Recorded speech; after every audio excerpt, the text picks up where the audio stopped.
Atos. E com essa exposição dessa manhã, nós estamos finalizando o capítulo 16. É a última perícope, a última porção do capítulo 16. Atos capítulo 16, versículo 35.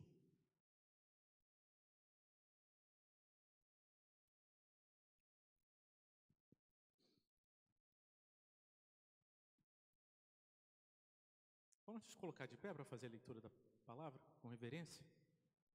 Atos capítulo 16, versículo 35. Quando amanheceu, os magistrados enviaram oficiais de justiça com a seguinte ordem para o carcereiro: põe aqueles homens em liberdade. Então o carcereiro comunicou isso a Paulo, dizendo: os magistrados ordenaram que vocês fossem postos em liberdade, portanto, vocês podem sair, vão em paz. Paulo, porém, lhes disse: sem ter havido processo formal contra nós, nos açoitaram publicamente, nos jogaram na cadeia, sendo nós cidadãos romanos. Querem agora nos mandar embora sem maior alarde? Nada disso. Pelo contrário, que eles venham e pessoalmente nos ponham em liberdade. Os oficiais de justiça comunicaram isso aos magistrados. Quando estes souberam que Paulo e Silas eram cidadãos romanos, ficaram com medo. Então foram até eles e lhes pediram desculpas e, relaxando-lhes a prisão, pediram que se retirasse da cidade. Tendo saído da prisão, Paulo e Silas dirigiram-se para a casa de Lídia e, vendo os irmãos, os animaram. Depois partiram. Você pode se sentar? Meus irmãos, esse é o capítulo 16, o final do capítulo 16 do livro de Atos. E se nós fizermos uma rápida busca nos primeiros 16 capítulos, nós vamos identificar uma estatística.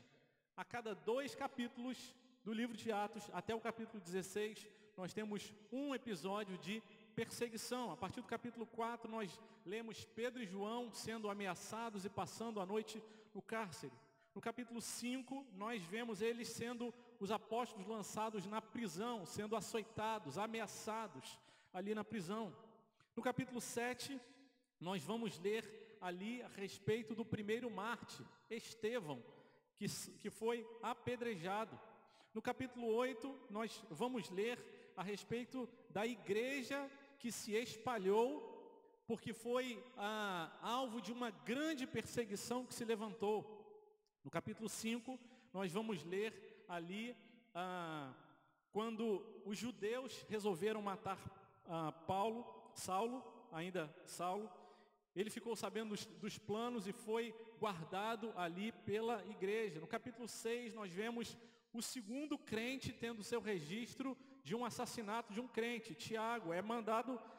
Herodes manda ele matar Tiago à espada. E Pedro, ele é preso e também açoitado. Finalmente, no capítulo 14, nós lemos ali a respeito do apedrejamento de Paulo, que fica como se fosse morto. Então, no capítulo 16, nós vamos ler a respeito desse 8º registro da perseguição. Meus irmãos, isso precisa comunicar para mim e para você que esse modelo inicial de igreja não é uma igreja perfeita, mas é uma igreja que tem o registro dos seus primeiros passos, dizendo: parece que ser igreja tem a ver com ser perseguido. Vamos supor que você tenha vindo de outro planeta e encontra esse livro e vai ler a respeito de como é a igreja. E você vê um capítulo, uma perseguição, um capítulo, uma perseguição. Logo, a conclusão que se chega é: ser crente deve ser quase sinônimo de ser perseguido. E aqui nós lemos, então, esse momento da perseguição em que Paulo e Silas foram presos ali, depois de terem feito uma coisa muito boa, depois de uma libertação. O texto de Atos capítulo 16, a partir do versículo 11, diz que eles chegaram ali em Filipos. Tendo chegado a Filipos, eles encontraram algumas mulheres à beira do rio, e ali aquelas mulheres têm o coração aberto pelo Senhor, e uma dessas mulheres se chama Lídia. O Senhor traz conversão para a vida daquelas mulheres e a igreja nasce na casa de Lídia. Eles continuam a pregar ali à beira do rio, até que um dia uma jovem, possuída por espíritos malignos, por demônios, essa jovem, ela começa a falar e dizer: olha, esses daí são homens de Deus, esses aí eles estão pregando a salvação de Jesus. Paulo então discerne aquele espírito maligno, repreende aquela jovem que era possuída de espírito maligno, mas que declarava a verdade. Ela também era uma adivinhadora, ela tinha donos, ela servia a esses donos e adivinhava o futuro das pessoas, e com isso, diz a palavra de Deus, ela rendia grandes lucros para esses donos. Quando Paulo discerne aquele espírito e repreende, e aquele espírito sai daquela menina, ela é liberta, ela deixa de adivinhar, e então aquela fonte de lucros dos donos dela cessa, acaba. Eles deixam de receber aquele dinheiro por causa da adivinhação daquela menina que tinha sido libertada. Isso gerou uma grande revolta neles. Eles procuraram as autoridades daquela região. Aquela região é Filipos, a cidade de Filipos, que era a primeira região onde o evangelho estava avançando ali na Europa. Então o Império Romano ele se estendia além da Europa, mas ali, aquela província chamada Filipos, ali nós vemos pessoas, muitos cidadãos romanos ali. Isso tem muita relevância na compreensão desse texto. E ali Deus promove uma libertação na vida daquela menina. Os donos dessa menina vão às autoridades ali e falam aos magistrados e dizem: olha, esses que chegaram aqui, esses discípulos de uma nova religião, de uma nova seita, eles estão causando confusão aqui, obrigando o povo a obedecer uma lei e obedecer a uma religião que nós não podemos obedecer, que vai contra César. Isso era mentira. Um cidadão romano poderia ter a religião que ele quisesse, ele tinha essa liberdade. Mas tal foi a pressão ali, que as autoridades mandaram açoitar, rasgaram as roupas, prenderam Paulo e Silas na prisão, não apenas numa prisão comum, mas no cárcere mais interior. E eles ficaram ali, não apenas presos pelas portas, mas também presos seus pés em troncos. Mas diz que à meia-noite eles adoravam a Deus, louvavam o Senhor e oraram. E Deus manda um terremoto, e as cadeias se abrem. O carcereiro então, desesperado, ele pensa em tirar a própria vida. Mas de dentro da prisão ele escuta um grito que diz: não faça nada contra você, estamos todos aqui. Porque aquele carcereiro sabia que se ele tivesse deixado um dos presos fugirem, a pena, a condenação, o castigo para aquele carcereiro seria ele ser morto. Por isso Paulo diz: estamos todos aqui. E Paulo perde a primeira oportunidade, ou dirigido por Deus, ele não aproveita aquela oportunidade de sair, visto que as portas estavam abertas, um terremoto que Deus promoveu, porque Deus tinha um plano naquele lugar. Guardem isso. Deus tinha um plano naquela libertação daquela menina. Deus tinha um plano quando aqueles apóstolos foram presos, aqueles discípulos foram presos ali. E Deus tinha um plano quando ele permitiu que Paulo dissesse: não faça nenhum mal contra você, estamos todos aqui. O carcereiro vem tremendo, prostra-se diante dos discípulos, e ele pergunta: o que eu tenho que fazer para ser salvo? E ele fala, o apóstolo Paulo responde: crê no Senhor Jesus, vão ser salvos você e toda a sua casa. Então ele é levado até a casa do carcereiro, as suas feridas são lavadas, a sua família rende-se ao Senhor, recebe o Senhor, torna-se daqueles que creem, os crentes. E eles falam: nós queremos ser batizados. E muito provavelmente com a mesma água que eles foram lavados, eles também foram batizados. E o texto que nós lemos aqui diz que quando amanheceu, porque tudo isso aconteceu entre meia-noite e provavelmente umas 5 da manhã. E apesar do texto não deixar explícito, nós podemos compreender, e assim concordam os comentaristas, de que muito provavelmente eles retornaram para a prisão depois daquela noite de lavar as feridas, dos açoites, batismo, Deus alcançando e convertendo aquela família, mas eles voltaram para ali, para aquela prisão. E diz então o texto que nós acabamos de ler, que quando amanheceu, alguma coisa aconteceu. Os magistrados enviaram oficiais de justiça com a seguinte ordem para o carcereiro: põe aqueles homens em liberdade. Então o carcereiro comunicou isso a Paulo dizendo: os magistrados ordenaram que vocês fossem postos em liberdade. Portanto, vocês podem sair, vão em paz. Paulo, porém, e vamos parar nesse porém. Esse texto vai falar que na manhã seguinte, os líderes, as autoridades daquele local, os magistrados, eles mandaram que os oficiais de justiça fossem até o cárcere e liberassem simplesmente aqueles discípulos. Nós não sabemos o que aconteceu naquela noite, a Bíblia não nos diz isso. Quem sabe eles sentiram o terremoto e podem ter temido a Deus. Quem sabe Lídia, sendo uma mulher rica, possivelmente influente, pressionou os magistrados. Nós não temos essa clareza. Fato é que na manhã seguinte, eles simplesmente falaram: olha, estão liberados, podem ir embora. Oficiais de justiça, levem essa notícia e fala para o carcereiro liberar a eles. Eles não precisam mais ficar presos, estão liberados. Nessa manhã eu quero pensar com você sobre essas circunstâncias e situações da nossa vida em que nós passamos por dificuldades, por lutas, e que de repente elas parecem sumir. E a primeira reflexão, o primeiro ponto que eu quero trazer para você nessa manhã é: cuidado, atenção com os benefícios de liberdade e paz que o mundo pretende nos dar.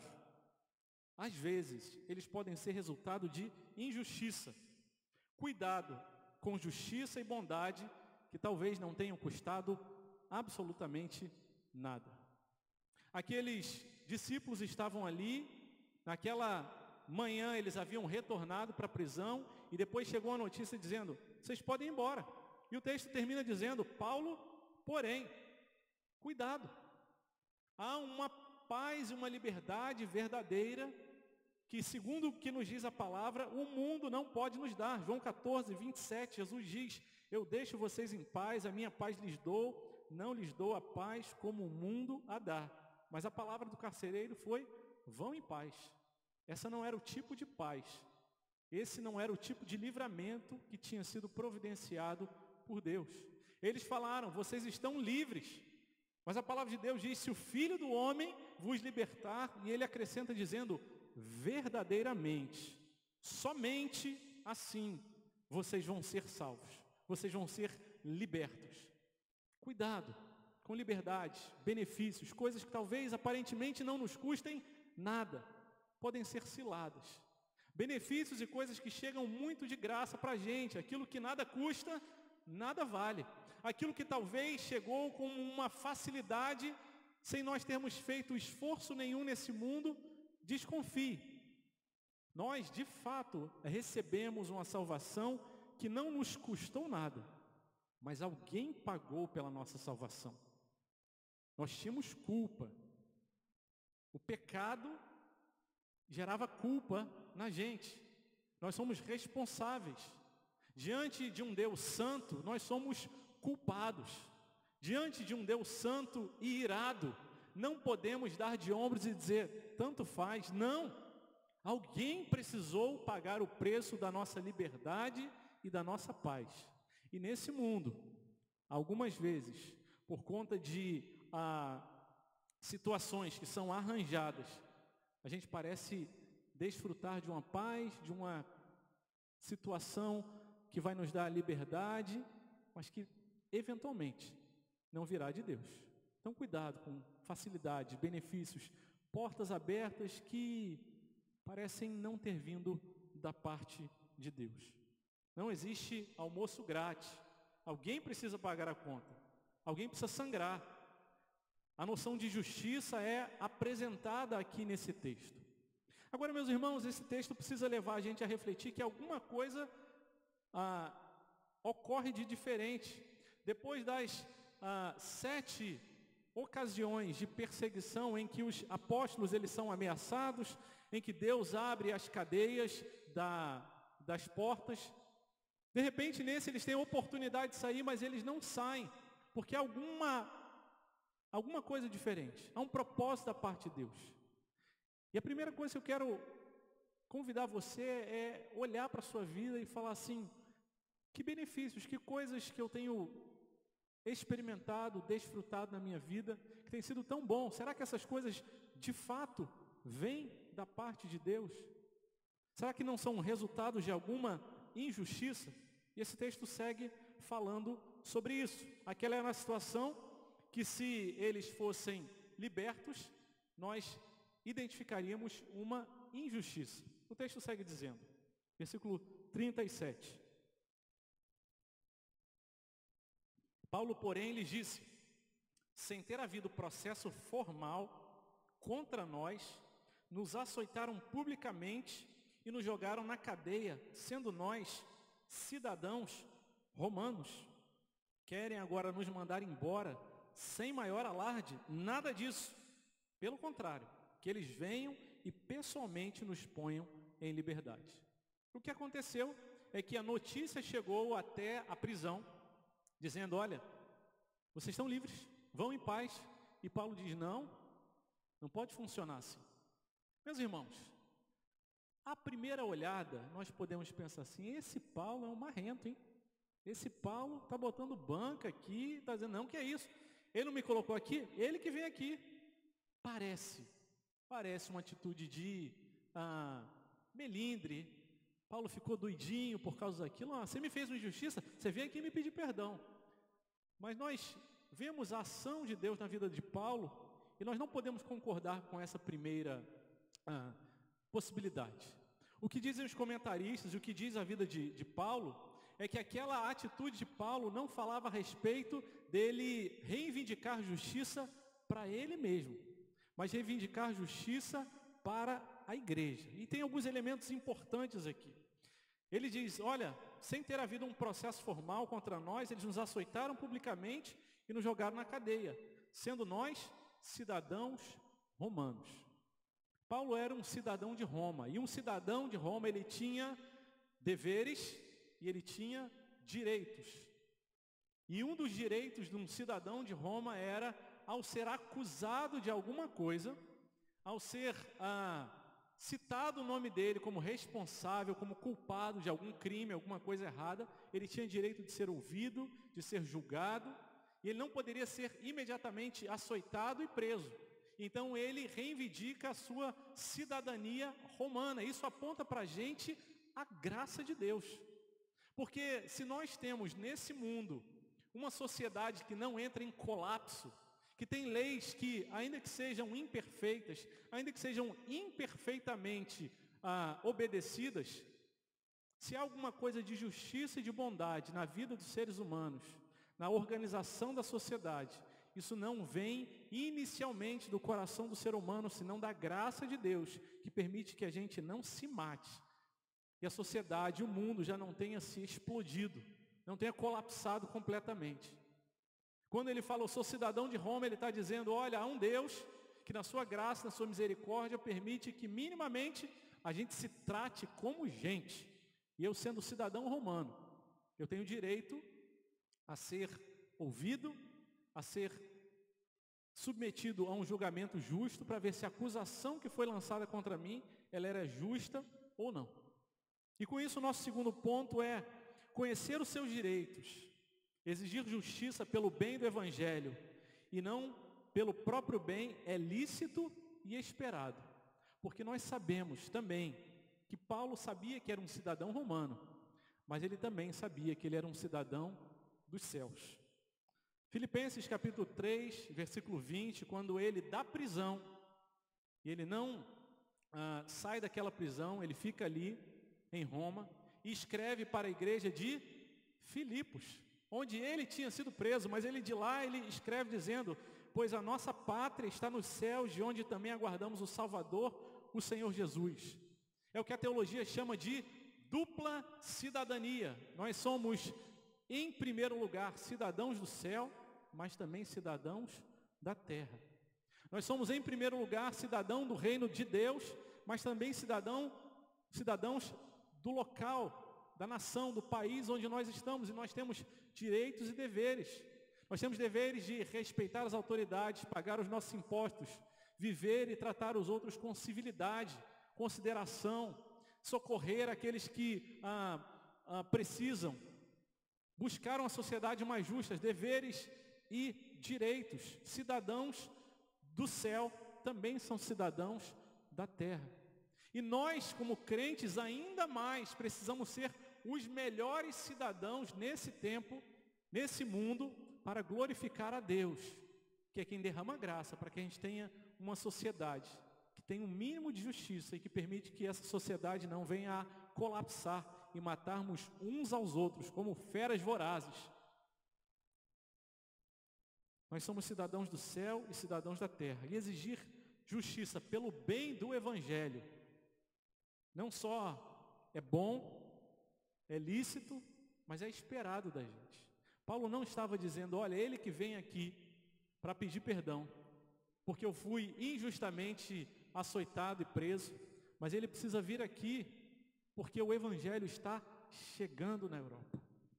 A atitude de Paulo aqui está apontando para a igreja que está chegando num novo lugar, no continente europeu, onde as colônias romanas, a lei romana, ela operava de uma forma mais intensa. Ou seja, aquilo que acontecesse com Paulo ali, sendo injustiçado, muito provavelmente seria aquilo que aconteceria com os outros crentes.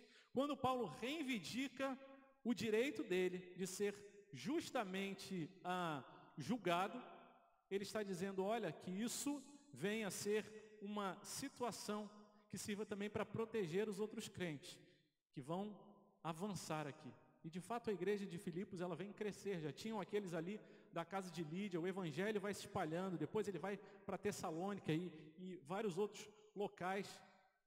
Mas a reivindicação de Paulo por justiça não era por causa dele mesmo, mas era por causa da igreja que nascia ali, naquele continente, onde as colônias e províncias romanas eram tão fortes ali.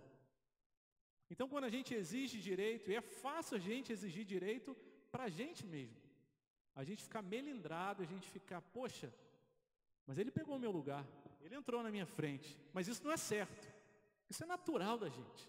Isso acontece com crente e com não crente, é fácil. Mas quando a gente exige direito, quando a gente se posiciona, quando a gente fala não, as coisas precisam ser corretamente realizadas, porque há um Deus que julga todas as coisas, e especialmente por causa da igreja, nós estamos dizendo, Deus, nós entendemos o caminho do Senhor, a bondade do Senhor, nós não nos melindramos. A nossa bandeira não é a justiça social, a nossa bandeira é o Evangelho.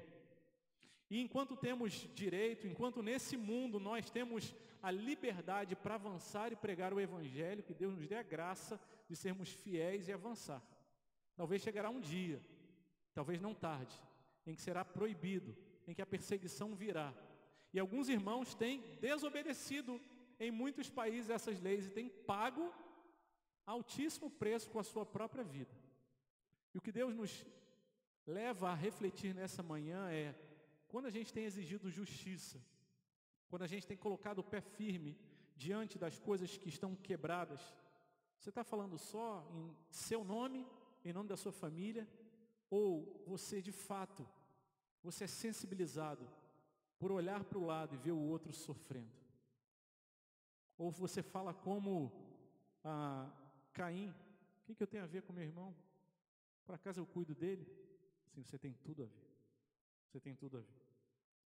O próprio Jesus, ele autentica e confirma essa necessidade de vivermos essa cidadania na terra. Quando eles são, Jesus e os seus discípulos, inquiridos, perguntados sobre, e o seu mestre, ele não paga impostos, ele fala, olha, vai lá, pesca um peixe, puxa ele, e olha na boca dele. E dentro da boca do peixe há uma moeda.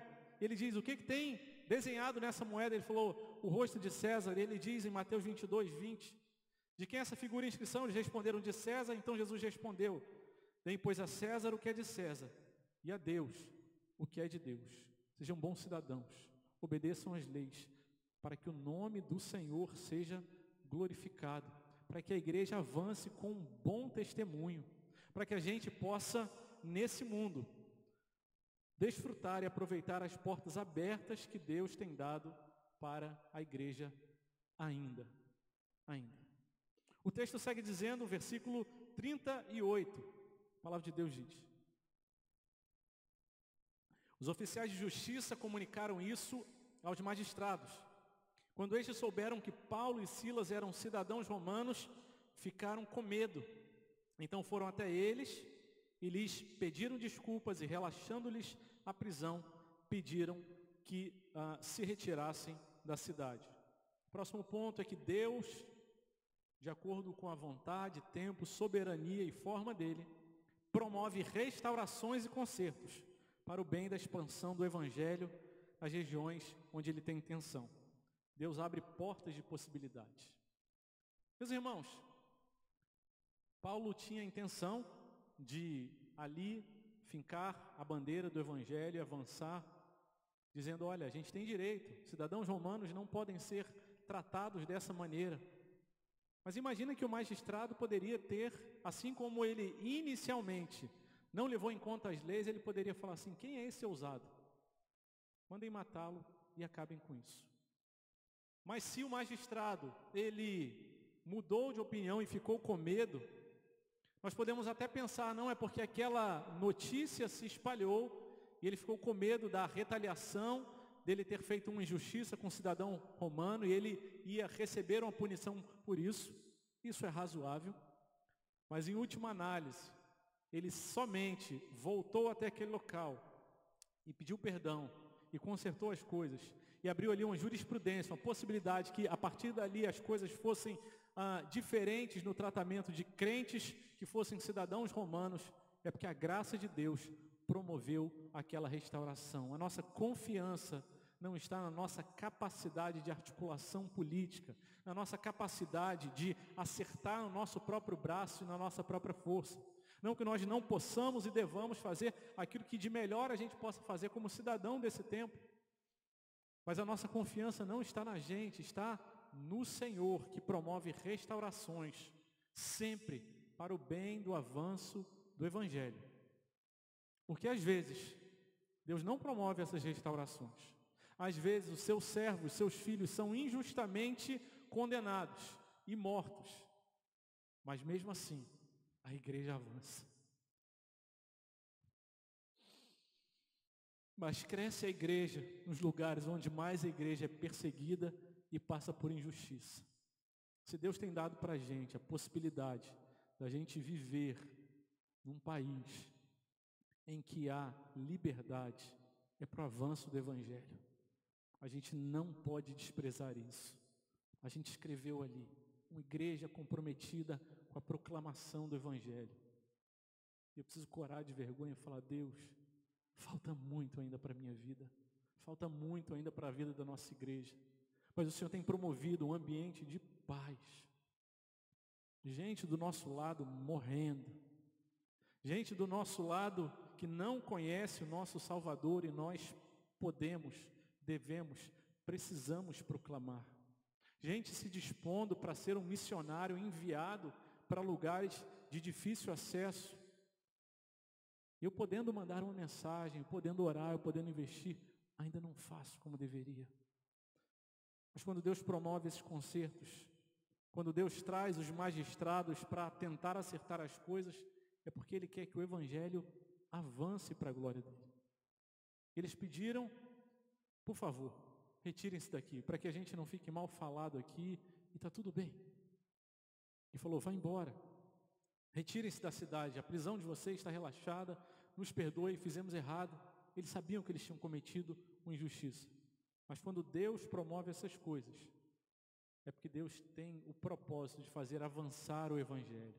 E quando nós vamos ler depois sobre a história da igreja de Filipos, ali uma igreja forte, generosa, é levantada ali. Não uma igreja perfeita, tinha seus problemas, tinha suas lutas. Foi repreendida também por Paulo ali na carta que ele enviou para aquela igreja. Mas o Senhor continuou conduzindo. E o texto termina então dizendo no versículo 40, e de novo batemos na mesma tecla, tendo saído da prisão, Paulo e Silas dirigiram-se para a casa de Lídia, e vendo os irmãos, os animaram, depois partiram. E o último ponto é que no final do dia, crente anda com crente. E aqueles que haviam sido injustiçados e açoitados, foram justamente eles que foram animar os irmãos da igreja. E a gente vê isso se repetindo a cada uma das perseguições. Tirando aquelas que os irmãos foram mortos, lembramos aí de Estevão e de Tiago, quem foi liberto, saiu, foi procurar a igreja, foi estar com os irmãos. Porque crente anda com crente, porque eles têm alguma coisa maior do que eles. Não é uma igreja perfeita, não é uma igreja que está tudo funcionando corretamente, não é uma igreja onde não tem injustiças, mas é o lugar que é onde os crentes precisam estar, é com os outros irmãos. Meus irmãos, as pessoas da igreja presbiteriana da Barra não são perfeitas. Seu pastor não é perfeito. A gente vacila, a gente erra, mas não desiste não. Continua firme. É o lugar onde Deus colocou você para abençoar, para afiar ferro com ferro. Deus quer que a igreja continue caminhando junta. Se tem alguma dificuldade, eu sei que a gente tem dificuldades, tem lutas, tem desafios. Nós cremos também no poder de Deus, do Evangelho que conserta e traz reconciliação. Nós lemos da desavença que teve entre Paulo e Barnabé por causa de João Marcos, mas no final da história, na segunda carta de Paulo a Timóteo, considerada a última carta, Paulo diz: traga para mim João Marcos, ele é útil. O que nos permite saber a palavra de Deus é que eles foram reconciliados. São os nossos irmãos. E meus irmãos, às vezes, a gente continua tão valorizador das mágoas, porque a gente tem uma vida muito confortável. Porque quando a gente passa por aperto junto, quando a gente é esmagado junto, quando a gente sofre junto com o outro, a gente fica amalgamado, colado, unido, um corpo como deve ser. Tendo saído da prisão, foram direto para a casa de Lídia. Os magistrados disseram: vão embora daqui logo, saiam daqui. E eles falam: deixa a gente passar aqui na casa dos irmãos. Muito provavelmente contaram tudo que tinha acontecido, e esse é um aspecto que a gente precisa considerar também no final dessa mensagem. Quem sabe as injustiças que você tem passado, as lutas, os sofrimentos, os abandonos, aquilo que você planejou e saiu diferente daquilo que você tinha planejado.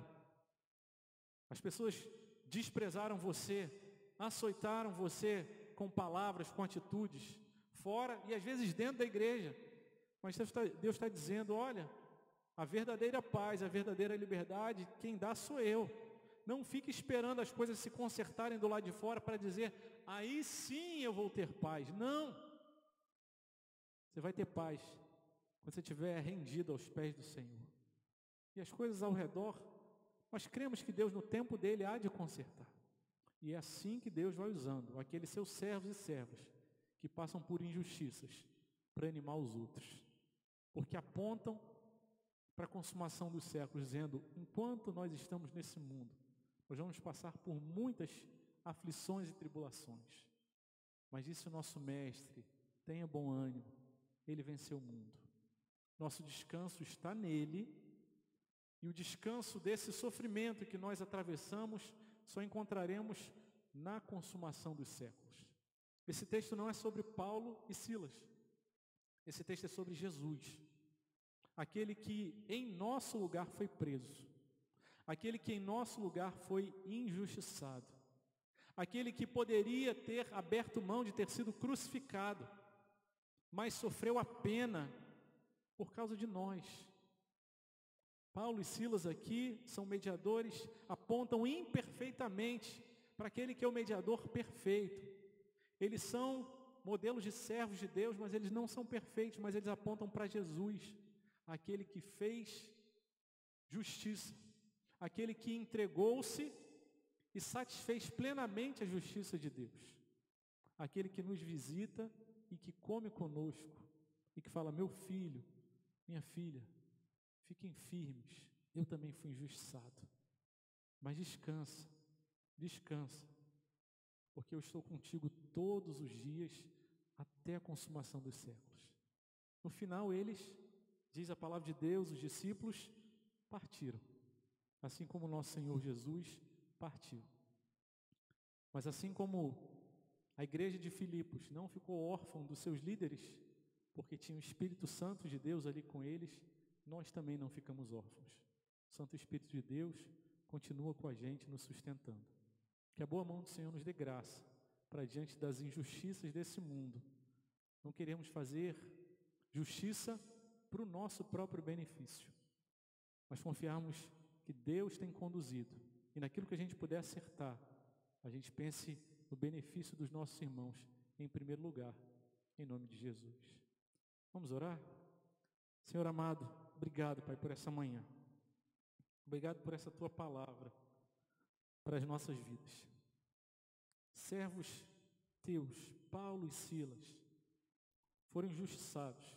Veio um terremoto, abriu aquelas cadeias, mas eles recusaram-se a sair, porque sabia que o Evangelho precisava avançar naquele local. E assim a Tua providência fez com que aquele fosse um local inicialmente seguro para novos cristãos, para cidadãos romanos que iam render-se não a César, mas ao Senhor dos Senhores. Deus amado, em nome de Jesus, tem misericórdia, porque muitas vezes a gente tem feito tanta questão da justiça para a gente mesmo. Mas, Senhor, tem gente do nosso lado, sofrendo, que nós precisamos cuidar, abençoar, mas sabendo que a nossa confiança não está na justiça, nem no conserto que vem desse mundo, mas senão da presença, na graça, na visitação do Senhor. Somente aí está a verdadeira paz e a verdadeira liberdade. Continua cuidando do Teu povo, renovando a nossa fé, ajudando-nos, Senhor, a ficarmos firmes diante das lutas, dificuldades, perseguições e injustiças. E mais uma vez eu oro, Pai, desperta e quebranta o Teu povo, a lembrar, a interceder, a ser sensibilizado ao sofrimento daqueles que têm pago com a própria vida por professar a fé em Cristo. Guarda a Tua igreja, nós Te bendizemos e nós Te exaltamos. Em nome de Jesus. Amém. Amém. Vamos colocar de pé, meus irmãos.